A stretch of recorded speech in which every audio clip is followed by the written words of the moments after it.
If you're about to spend money on music gear in 2026, watch this first because most producers are spending money on the wrong stuff. As an educator of 10 plus years in music production, one of the most common questions I get asked is, what gear do I actually need to start producing professional quality music? Now this video is for you if you're newer to music production and you're looking to invest in some gear, but you're just not exactly sure what's actually going to be helpful to your music production and what's just going to cost you a bunch of money. In the next few minutes, I'm going to give you the exact gear stack I would build if starting over in 2026 as a new music producer. What to buy first, what you can definitely skip, and this one upgrade that'll immediately make your studio 1,000 times more effective. Also, let me know in the comments what you guys think about these gear choices and if you've used any of them and how you feel about them. Before we hop in the link below, the lowendcandy.com link, there's a ton of cool stuff on there. There's some free samples, there's free monthly sample packs, there's a complete music production course, discounts on software, all kinds of stuff. So definitely worth checking out. Let's get into it. So the way we're gonna do this is we're gonna go piece of gear by piece of gear, most important to least important, and least expensive to most expensive. So if you're a music producer in 2026, the number one thing you need to have is a good pair of headphones. If you don't invest in anything else, your music program and a good pair of headphones, you can make professional quality music with just that. With that being said, this first pair of headphones is an industry legend. Everybody uses them. I've seen Shaq use them recently, and we know he's not on a budget. I've seen some of the best producers I know wear these. These headphones are the GOAT in terms of affordability and quality. The Audio Technica ATH M50Xs, they usually sit around $130. These are closed back headphones. So what that means is closed back means they're more concealed. So if you're working in a noisy environment, or you don't want to hear external noises, or you don't want to make noise, closed back headphones are the best choice. So these are phenomenal for music production, especially in electronic music. Some people, these are the only pair of headphones they ever get. I have a pair right here. I use them all the time to mix stuff. Great headphones. So number one pick, if you only have $130 to your name and you need to invest one thing in your music production, get a good pair of headphones, get these headphones. Everything I'm gonna mention is linked in the description, the Amazon link and the lowest possible price. Any good pair of headphones is gonna allow you to hear the finite details of your music production without having to invest in an audio interface or speakers, which we'll get into in a minute. These can plug right into your computer and they sound great. Now, one thing I wanna stress that I see a lot of people mess up is we wanna make sure that we're getting industry quality stuff, not consumer grade. So I've had some people ask me like, oh, well, can I produce on Beats headphones? The answer is, could you? Yes, but it's not going to sound good. The reason why is because with consumer grade stuff, certain stuff is accentuated. So like if you get Beats headphones, the lows are like pumped up and everything's made to sound a certain way. We want a flat response. We want what's known as an honest response. So whatever is as true to our sound as possible, that's what we want. We don't want stuff accentuated because, for instance, if we're producing with like some Beats headphones and the lows, the bass sounds really good, but it's sounding good in those headphones because it's boosted, what's going to happen is we're going to play it in our car or our speakers and the bass is no longer going to be there.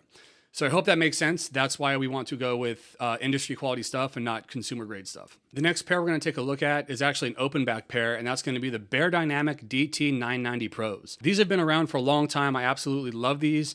They're open back, so they breathe a lot more. They're a lot more comfortable to wear over long periods of time.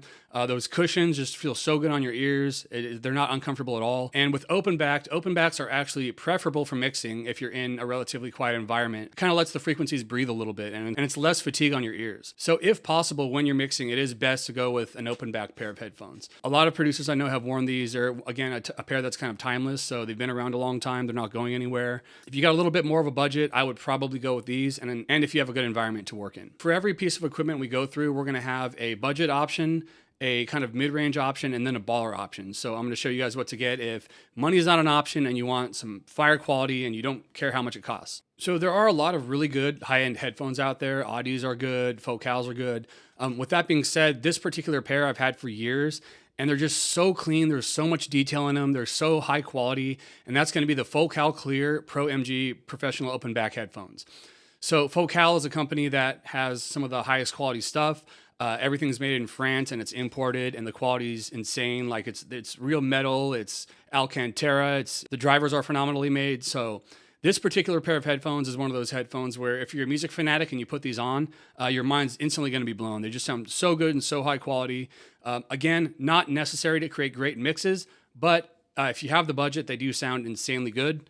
They also sound really good for just listening to music. So if you don't have a budget, they're about $1,200, Focal Clear Pro MGs. So one of the most important pieces of gear you're going to need as a music producer is an audio interface. An audio interface basically communicates to the computer from your microphone, your instruments, and out towards your speakers. So it's an audio to digital converter. So I'm talking into my mic right now. It's going into my audio interface. The interface is converting this audio signal into a digital signal so my computer can read it. With that being said, audio interfaces aren't all created equal. Some have very high quality sound cards and some are okay. You're gonna need an audio interface if you have powered studio monitors. So if you have a good pair of speakers, you can't obviously plug those into your laptop because they're an aux cord. So you're gonna need an audio interface for those speakers to communicate with your computer. So in that case, you're gonna need one. And if you wanna get good quality vocals with an actual XLR microphone or guitar, you're gonna need an audio interface. So second to the headphones, I would say this is a piece of equipment that you absolutely need at some point. With all that being said, the budget choice would be the Scarlett Focusrite Solo. This is kind of the reigning champion of budget audio interfaces. The reason is because for the price quality, it's got amazing sound. So this is typically producer's first audio interface. I know it was my first one. Very, very common in the industry. You'll see these all around. This one is a third generation. So there's a fourth generation out. It's about $130, $140. Third generation is absolutely amazing, and it's priced right at about $109, which is about as cheap as it's going to get for an audio interface. So if you're in the market, this definitely would be the first one that I would grab if you're on a budget. So going into a little bit more of an industry quality audio interface, I would go with the Universal Audio Apollo Twin X. So Universal Audio is a company that's kind of highly renowned and it's been around a while. They create audio interfaces that have a lot of super high quality plugins. This particular audio interface is absolutely amazing. In fact, the Kendrick Lamar album Damn was actually recorded on one of these. So the way I look at it is if it's good enough for Kendrick Lamar and the album Damn, it's more than likely good enough for anything I'm ever going to do. This is actually the one that I have sitting on my desk right here. So the audio to digital conversion is absolutely phenomenal. Industry quality sounds so good. When things are coming out of your speakers and it's plugged into it, sounds absolutely phenomenal. You would be hard pressed to hit any sort of limitation with this audio interface. I'll just say that. I've had mine for 5 or 6 years. I have no reason to get something else unless, of course, I was going into more sources of audio input. So if I was introducing like a couple vocals or a guitar or something like that, I might consider getting something else, but it sounds great. It's got its own software. The cool part about these interfaces is they actually have processing power built into them. So if you're running a Universal Audio plugin within its own software, the interface is actually picking up the slack of the work that plugin is doing.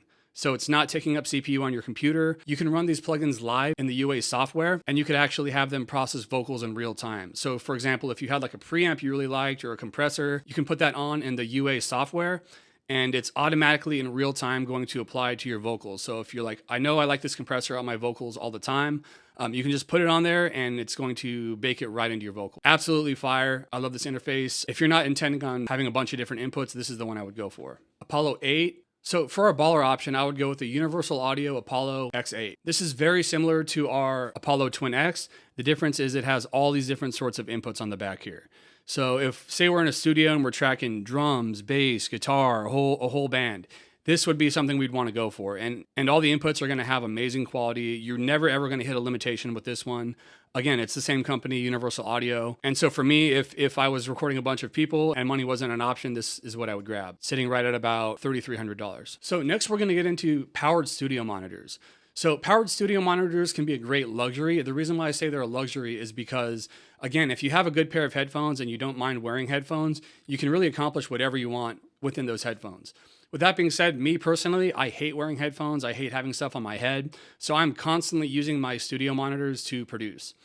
With that being said, there are some factors we want to take into consideration when using external monitors. One would be now we're introducing all these different room sounds wherever we're sitting with the speakers. So for instance, we're going to get a lot of reverb, echo from the walls and whatnot. So if you're using these and you actually want to get like a good mix off them or a relatively good mix, you would definitely want to treat your studio to some extent. If you're just playing around and you're going to mix with your headphones later, it's still good to do some sound treating, but you can get away with not doing too much. With all that being said, the first choice would be the KRK Rokit 5s. Again, these are kind of like the Scarlett where they're everybody's first powered studio monitors. They are powered, they have a lot of sound to them. They plug right into your audio interface. The problem with these is they're a little muddy and vague is how most people describe them. So they're gonna sound good, they're gonna bang. With that being said, would I mix on these? Absolutely not. I would definitely produce on these and then switch to my headphones to do the mixing and the finite details. These do work. You can get away with using them for a while. They're good for using for DJing and stuff like that. As far as actually mixing and getting more finite details of your sounds, I would go with something a little different. So these are sitting right at about 360. These are the latest ones. The 5 is the size of them, 5-inch cone. So these will get plenty loud enough for anything you're gonna wanna do. So moving on to the kind of mid-range option, I would go with the Yamaha Hs7s. So these speakers by Yamaha, I worked with on these for years. They sound great. I probably produce honestly my best music on these. They're a very good balance of forgiving, so they're not super sharp in every single detail, so you can jam out on them and have fun, but they're also clear enough to where you can actually get a mix off them. I love these speakers. If you have a couple more $100 to spend, I would say they're a huge upgrade from the Rokit. And they have a couple different sizes. The 5s are the smallest. They have the 7s and the 8s. And I actually tested all of them back to back at Guitar Center. And the 7s are a lot cheaper than the 8s, but the quality is very, very similar. Whereas the 5s are a lot smaller and a lot less loud. So I would go with the Yamaha Hs7s. They're sitting right at about $525. You can pair them with the Sub. And yeah, just all around like good speakers for production and even mixing if your room's somewhat treated. So for a more expensive option, I would definitely take a look at the Adam A7Vs. Adam speakers are phenomenal. I have a pair right here. I love these speakers. They sound so good. Honestly, sometimes they sound so good that it's annoying, where I can hear every single detail and they're not forgiving at all. They have this ribbon up here, which is good for replicating super high-end, super crisp, high-end frequencies.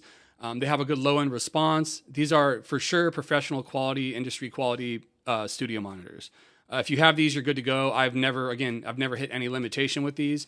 They are more expensive, sitting at about $1,800. If you love using speakers and getting a great sound, these are phenomenal. I would definitely make the investment. So with the Adams or the Yamahas, one option you can do is add a subwoofer.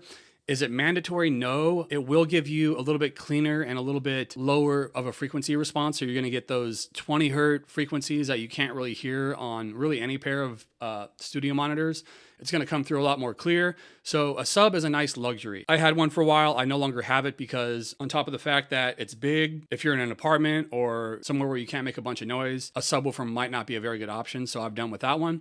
But if you have the budget and you want a little bit of extra sound quality in the lows and get those really rumbly sounds that you can't really hear, subs are great. So this is the Adam T10S sub that pairs great with the speakers we just saw, and they're sitting right at about $450. So this next one is actually very, very important. It's a very huge deal, and that's going to be the cables that you're using with all this equipment.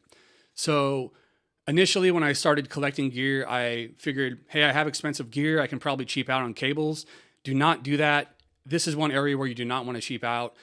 Cheap cables will make noise. It'll drive you freaking crazy. Little buzzing, little crackling here and there when it's getting moved. Completely takes away from the professional sound quality we're investing so much money to get. So go with Mogami Golds. They're expensive. They're worth every single penny. Everything I have is Mogami right now, and I've never heard a single sound from them. They're crystal clear. Definitely, whatever you're in the market for getting, invest in some Mogami Golds. If you are looking to go just your studio monitors into your audio interface, you can go XLR, full-sided like this. These are ranging from about $55 for a short cable to, if you need something like 10 foot, $80. And then if you're looking for something for like a microphone, then you might want to go TS or TRS, which is this one right here. So definitely don't cheap out on your cables. Take it from me, get some expensive good ones. So with all that being said, there's one more piece of equipment that I would definitely check out. This is the one that I mentioned at the beginning, and that's going to be Sonarworks SounID. So basically what this is this company said, hey, we know everything that you're mixing on, your speakers, your headphones, has a little bit of frequencies that are off or not true to how they should sound. So let's figure out a way to correct these little frequencies so you're getting a completely flat response, which is what you want in music production. So they have a software that can correct either headphones or studio monitors, and it works phenomenally. I've always used it. I create profiles for my speakers. I have them for my headphones. And basically the way it works is it's going to take your, whatever it is, your headphone profile, whatever, they have all different sorts of headphones on there, and it's going to calibrate them again. So we have a flat response here. Then they have this nifty microphone, which you can include on your package. And basically the way this works is like we were talking about, your room can 100% change the way your sound is and play tricks on your ears. These, you basically walk around the room with it and it reads your sound from all different spots in the room. and then it's going to adjust your speaker output so that it takes away all those imperfections. Very cool tool, very effective. I've had this and I use it on all my stuff. So here's an example of like, you can go on here and search, for example, if we got the Behrdynamic 770 Pros or the 990s, they have a profile for those headphones, and you just click a button, flat target, and it's going to correct them automatically. So if you just want it for headphones, $100. If you want speakers and headphones, this is going to come with the little microphone, so you can walk around and get your reading. So 2 different options here. If you're getting into the realm of, really finite professional quality mixes, this is a great tool to have.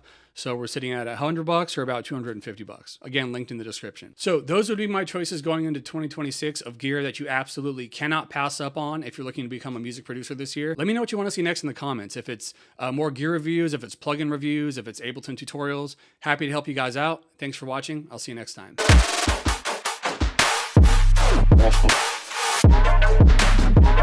More.